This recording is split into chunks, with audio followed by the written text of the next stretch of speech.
नमस्कार, आप देख रहे हैं डेली न्यूज 9 और मैं हूं मनीषा श्रीवास आपके साथ। डालते हैं एक नजर आज की मुख्य खबरों पर। सौरभ अग्रवाल जी, हम आपसे ये जानना चाहेंगे कि जो अभी क्वालिटी वीक जो सेलिब्रेट किया जा रहा है हॉस्पिटल में, उसका पीछे का कॉन्सेप्ट क्या है, उस संदर्भ में हमारे दर्शकों को आप बताइए। नमस्कार, मेरा नाम डॉक्टर सौरभ अग्रवाल है। मैं डायरेक्टर हूँ आशा हॉस्पिटल में और सर्जन हूँ। बेसिकली जो क्वालिटी वीक है, quality is very important. Health care में क्वालिटी एक बहुत बड़ा इम्पोर्टेंस रखता है, क्योंकि अगर क्वालिटी है तो आप छोटी सी छोटी गलतियों को बचा सकते हैं और उससे पेशेंट को अच्छा हेल्थ केयर प्रोवाइड कर सकते हैं।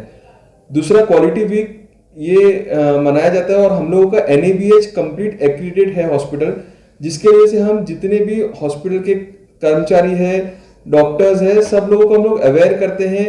Even not only health care professional, हम लोग जो आने वाले पेशेंट्स हैं और उनके नातेवाईक जो रहते हैं, उनको भी हम अवेयर करते हैं कि क्वालिटी कितनी इंपॉर्टेंट है अपने जिंदगी में। क्वालिटी की वजह से अच्छा हेल्थ केयर अपन प्रोवाइड कर सकते हैं पेशेंट को। हाँ, देखिए कैसा है, अपना इंडिया में थोड़ा सा अवेयरनेस कम है, स्पेशली विलेजेस में या छोटे प्लेसेस में।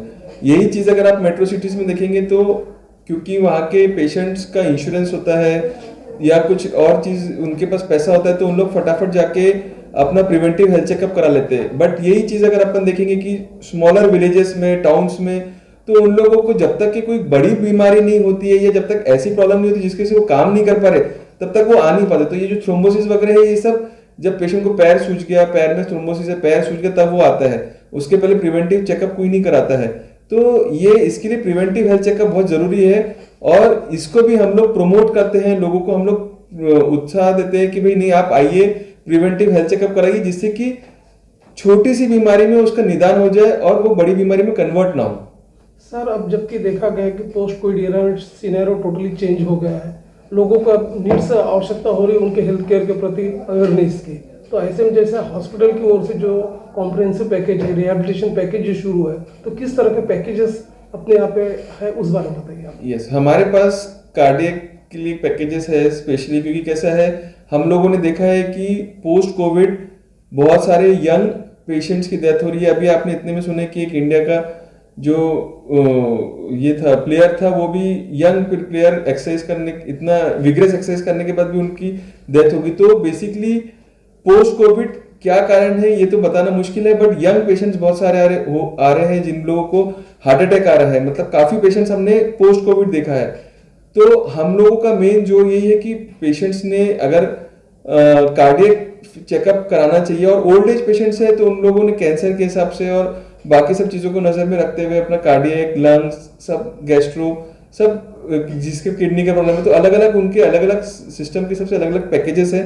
वो आके रिस्पेक्टिव डॉक्टर्स को दिखा के अपना कंप्लीट हेल्थ चेकअप करा सकती है। कि कैसा है, जो बड़ी बीमारियां रहती है उसमें खर्चा बड़ा हो जाता है, क्योंकि आजकल मेडिकल फील्ड बहुत एडवांस हो गई है, तो काफ़ी सारी मशीनरीज और ये सब आके जिसको बेनिफिट पेशेंट को ही होता है। तो हम लोगों ने इस समय में पेशेंट को अपने या तो रिश्तेदार से, अपने भाई बंधु से या दोस्तों से पैसे मांगना पड़ता है, और कभी कभी उसको बाजार से भी ब्याज से पैसे उठाना पड़ता है। तो इसके लिए हमने एक रास्ता निकाला है, बजाज फिनसर्व वालों के साथ मिलके बजाज हेल्थ जो है, ये पेशेंट्स लोगों को विदाउट इंटरेस्ट EMI ऑप्शंस मिल जाता है, जिसमें कि उनको किसी से मांगने की जरूरत नहीं, उनको हर मंथली इंस्टॉलमेंट में बिना ब्याज के पैसे बजाज वालों को देना पड़ता है और हॉस्पिटल का बिल सेटल हो जाता है। और इसमें जो ब्याज आता है वो ब्याज का बर्डन हॉस्पिटल बेयर करता है, तो पेशेंट को वो भी बर्डन बेयर नहीं करना पड़ता है, किसी से लेने की भी जरूरत नहीं है। तो वो अपना इज्जत से बिना किसी को मांगे अपना इलाज पूरा कंप्लीटली करा सकता है प्राइवेट हॉस्पिटल में। राजेंद्र अग्रवाल सर, हम आपसे ये जानना चाहेंगे कि क्वालिटी वीक सेलिब्रेट किया जा रहा है, तो उसके पीछे जो उसका जो उद्देश्य, जो पर्पस है, उसके अलावा किस तरह के आप लोग फैसिलिटीज, एमिनिटीज पेशेंट्स को देने जा रहे हैं, किस तरह के चिकित्सा प्रणाली होंगी, उस बारे में आप बताइए। देखिए, जो क्वालिटी होती है हर किसी को प्रिय है। कोई भी चाहेगा कि मुझे बेस्ट क्वालिटी चीज़ मिले, चाहे वो आम खरीदने जाता हो, चाहे हेल्थ अपनी सुधारने जाता हो। यदि उसको बेस्ट पॉसिबल चीज़ देंगे तो उसके लिए बहुत खुशी का कारण बनेंगे, उसके स्वास्थ्य जल्दी ठीक होगा, और जो ट्रीटमेंट करने वाले टीम है, डॉक्टर्स और नर्सेस और बाकी पूरे पैरामेडिकल स्टाफ, उन्हें भी अंदर से एक संतोष की प्राप्ति होगी। तो क्वालिटी इस तरह की चीज़ें हैं और ये क्वालिटी निरंतर बदलने वाली चीज़ें हैं।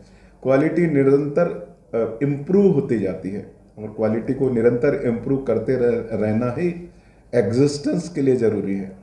कोई भी सिस्टम यदि क्वालिटी को लगातार इम्प्रूव नहीं करेगा तो वो पेरिश हो जाएगा, चला जाएगा। इसलिए इस क्वालिटी का महत्व बहुत ज़्यादा है और हमने क्वालिटी का महत्व पहले से समझा, इसीलिए हमने NABH fully NABH accredited hospital में इस क्वालिटी वीक में जो अलग अनेकों किस्म की चीज़ें हैं, यानी how to improve the quality, उसके अंदर डॉक्टर्स, नर्सेस, पैरामेडिकल स्टाफ, उन सबको जो जो चीज़ें करनी पड़ती है हॉस्पिटल में, जो चीज़ें करनी पड़ती है वो हॉस्पिटल के क्वालिटी इंडेक्सेस एक जो मेजर्स करते हैं उस मेजर्स को और ऊंचा उठाने का कार्य इस क्वालिटी वीक में किया जाए। ये हमारा ईयरली प्रोग्राम रहेगा। वैसे तो क्वालिटी एक कंटिन्यूस प्रोसेस है, क्वालिटी कभी भी रुकती नहीं है। क्वालिटी पे काम करना कभी रुकता नहीं है, लेकिन इसके माध्यम से जैसे हम कहते हैं ना कि यदि हम कोई चीज़ लगातार करते हैं तो वो हैबिट होती है और हैबिट जब लगातार की जाती है तो वो संस्कार बन जाते हैं। तो क्वालिटी हमारे संस्कार में होना चाहिए, ये हमारा उद्देश्य है और उस उद्देश्य से कंटिन्यूस करती हुई चीज़ें, उसमें नई नई चीज़ों को जोड़ना और उसको लगातार करना, ये क्वालिटी को इम्प्रूव करने का। लोगों ने अनेकों डिपार्टमेंट शुरू किए हैं और जिसमें डिपार्टमेंट ऑफ पल्मोनोलॉजी, उस पल्मोनोलॉजी डिपार्टमेंट में bronchoscopy round the clock available रहती है। बाद में डिपार्टमेंट ऑफ गैस्ट्रोएंटरोलॉजी में, जिसमें अपर जी एंडोस्कोपी, कोलोनोस्कोपी और साथ साथ में ERCP, एक विशिष्ट तरीके के उपकरण होते हैं जिसमें बीमारियों को निदान किया जाता है। उसके बाद में नया न्यूरो माइक्रोस्कोप भी हम लोगों ने यहाँ इंस्टॉल किया है और वो न्यूरो माइक्रोस्कोप से ब्रेन के अनेकों रोगों का सफलतापूर्वक चिकित्सा या सर्जरी की जा सकेगी। इस तरीके से उनको काफ़ी हद तक फ़ायदा होगा। साथ ही साथ में एक मिनिमम इन्वेजिव बाईपास सर्जरी भी हमारे हॉस्पिटल में सफलतापूर्वक संपन्न हुई, जिसमें पेशेंट को कम चीरा लग करके बिना स्टर्नम को ओपन किए ऑपरेशन किया गया और जल्दी डिस्चार्ज किया गया। इससे पेशेंट की समय बचता है, पेशेंट को दर्द कम होता है और ज़्यादा अच्छे रिजल्ट्स मिलते हैं। ऐसी ताज़ा खबरों की अपडेट के लिए आप देखते रहिए डेली न्यूज़ 9 और हमारे चैनल को लाइक करें, ज़्यादा से ज़्यादा शेयर करें और सब्सक्राइब करें।